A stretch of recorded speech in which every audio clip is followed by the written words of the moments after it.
Salam damai sejahtera, biarlah kiranya sukacita Tuhan senantiasa hadir dalam kehidupan kita karena keyakinan yang kita miliki bahwa Allah kita adalah Allah yang selalu beserta dengan kita. Saudaraku, konon di Tiongkok ada seorang panglima perang yang terkenal dalam hal memanah dengan musuhnya. Jadi ia dapat menancapkan anak panahnya selalu tepat pada sasaran yang diinginkan. Dan karena kepandaiannya itu, banyak sekali orang yang mengaguminya, bahkan juga yang memuji-mujinya. Nah, pada suatu hari ketika sang panglima sedang berjalan-jalan, banyak orang yang berjumpa dengannya, yang memuji kehebatannya memanah. Tetapi ketika itu ada seorang bapak dengan pakaian yang sederhana yang dengan sengaja menghampiri panglima itu dan mengatakan, "Wahai panglima, Anda memang hebat dalam hal memanah. Tetapi buat saya, kepandaian Anda itu adalah sesuatu yang terjadi karena kebiasaan yang Anda lakukan." Lalu pada waktu itu si bapak ini seorang penjual minyak. Dia berkata kepada panglima itu, "Apa yang panglima lakukan itu adalah karena kebiasaan. Karena panglima terbiasa memanah, maka pada akhirnya panglima mempunyai kepandaian yang luar biasa dalam hal memanah. Tetapi belum tentu panglima dapat melakukan apa yang bisa saya lakukan." Lalu pada akhirnya penjual minyak itu mengambil gayung yang penuh berisi dengan minyak. Lalu dengan sengaja dia mengambil sebuah botol yang kecil. Lalu dengan keahliannya si penjual minyak ini segera menuangkan minyak yang ada di dalam gayung itu ke sebuah botol yang sudah disiapkan. Dan memang saudara, rupa-rupanya kepandaiannya itu membuat dia pada akhirnya berhasil memindahkan seluruh isi minyak yang ada di dalam gayung itu ke botol yang ia siapkan. Lalu si panglima melihat hal itu, dia pun tidak mau kalah. Dia mengatakan, "Kalau saya pandai memanah, saya yakin saya juga bisa melakukan apa yang kamu lakukan." Lalu dengan keyakinannya, si panglima pun mengambil satu gayung minyak, lalu mengambil botol dengan bentuk yang sama yang dipakai oleh si penjual minyak itu. Lalu dia pun mulai perlahan-lahan dan dengan hati-hati dia mulai menuangkan minyak yang ada di gayung tersebut. Namun apa yang terjadi, saudara? Rupa-rupanya si panglima ini tidak berhasil memindahkan minyak yang ada di gayung itu ke botol yang ada di tangannya. Yang terjadi justru minyak itu berceceran kemana-mana. Lalu si bapak yang sederhana itu mengatakan, "Benarkah yang saya katakan bahwa kalau engkau bisa pandai memanah karena itu kebiasaan, karena engkau melatihnya sama dengan kepandaian yang aku miliki pada saat ini? Kalau tanpa latihan, tidak mungkin aku bisa memindahkan minyak yang ada di gayung ke botol yang ada di tanganku." Nah, saudara, ketika saya membaca cerita itu, saya teringat akan firman Tuhan yang terdapat dalam 1 Timotius 4 ayat yang ke-8 sampai dengan ayat yang ke-10.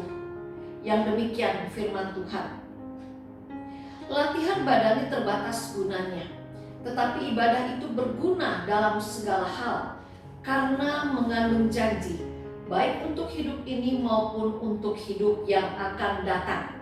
Perkataan ini benar dan patut diterima sepenuhnya. Itulah sebabnya kita berjerih payah dan berjuang, karena kita menaruh pengharapan kita kepada Allah yang hidup, juru selamat semua manusia, terutama mereka yang percaya. Nah, saudara-saudaraku, melalui firman Allah pada saat ini kepada kita pun diingatkan bahwa yang namanya kebiasaan, yang namanya latihan badani itu memang terbatas gunanya. Dan firman Allah juga mengatakan pada saat ini bahwa latihan badani walaupun memang terbatas gunanya, bukan berarti latihan badani itu tidak berguna. Nah, kalau kita lihat pada saat ini, mengapa dalam 1 Timotius 4 ayat yang ke-8 dikatakan bahwa latihan badani itu terbatas gunanya? Mengapa dikatakan demikian? Karena tubuh jasmani kita hanyalah tubuh sementara, yaitu tubuh selama kita hidup di dalam dunia ini. Sesehat apapun kita, suatu saat nanti kita masing-masing akan meninggalkan dunia ini. Sedangkan saudara, kalau kita berbicara tentang ibadah atau latihan rohani, itu bukan hanya berguna untuk kehidupan kita pada masa ini, tetapi juga berguna sampai pada kekekalan. Nah, saudara, kita lihat pada saat ini, mengapa ibadah itu berguna? Bukan hanya untuk hidup kita saat ini di dunia, tetapi berguna sampai pada kekekalan. Karena melalui ibadah, melalui perjumpaan kita dengan Allah, kita akan diajarkan tentang kebenaran. Kita akan dibimbing untuk hidup di dalam kebenaran, sehingga di dalam kehidupan kita akan mengalami damai sejahtera Allah. Dan dengan latihan rohani dalam kehidupan kita pun pada akhirnya kita akan dimampukan untuk hidup berkenan kepada Allah.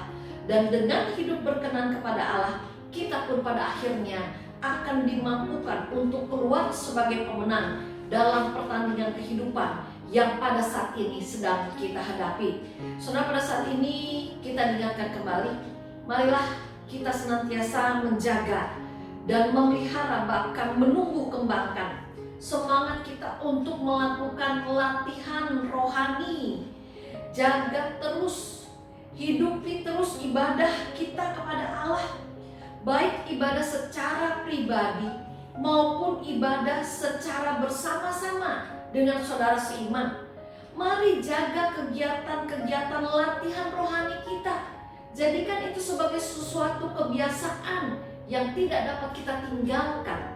Marilah saudara, walaupun pada saat ini kita ada dalam masa pandemi karena COVID-19 melanda dunia ini, tetapi sebagai anak-anak Allah kita diingatkan kembali, tetaplah semangat, tetaplah bergiat memelihara kegiatan ibadah rohani.